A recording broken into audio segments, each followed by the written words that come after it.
notamment grâce à un reportage signé par la journaliste Florence Aubenas dans les colonnes du Monde. Ce matin, reportage sur cette société militaire privée américaine. Le nom donc de cette société, Mossad, fondée il y a quelques mois seulement par cet homme, vous allez le voir, Andy Milburn, ancien colonel américain à la retraite depuis 2019, qui a passé 31 ans dans les marines. Au début de la guerre en Ukraine, Andy Milburn se rend sur place. Il se dit alors journaliste indépendant. Mais très vite, le manque de formation des Ukrainiens le sidère et c'est à partir de dons privés récoltés par Internet qu'il va donc créer cette milice privée. Alors, qui sont les hommes qui forment, si on peut dire, Mossad? Alors, ce sont des vétérans de troupes militaires d'élite. On sait qu'ils ont entre 30 et 45 ans, que la plupart sont anglo-saxons, mais Florence Aubenas, dans ce reportage, raconte que parmi la trentaine de membres qu'elle a suivis, elle a rencontré un Français, un ancien des forces spéciales.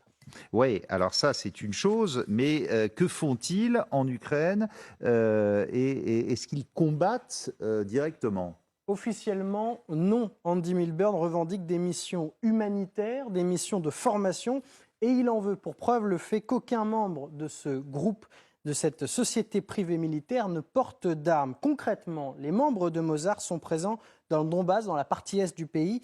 Ils vont à la rencontre, on le voit sur ces images, des populations civiles pour leur distribuer des vivres, et ils proposent également aux hommes en âge de se battre une formation, un stage intensif dans un camp privé, 10 jours pour apprendre, et c'est filmé, le maniement des armes, mais aussi la tactique. Mossad promet des résultats, je cite, spectaculaires, une quarantaine de participants par stage, et en 4 mois, ce serait 2500 Ukrainiens qui seraient donc passés par ces camps privés. Mossad aurait notamment entraîné des combattants du bataillon Azov.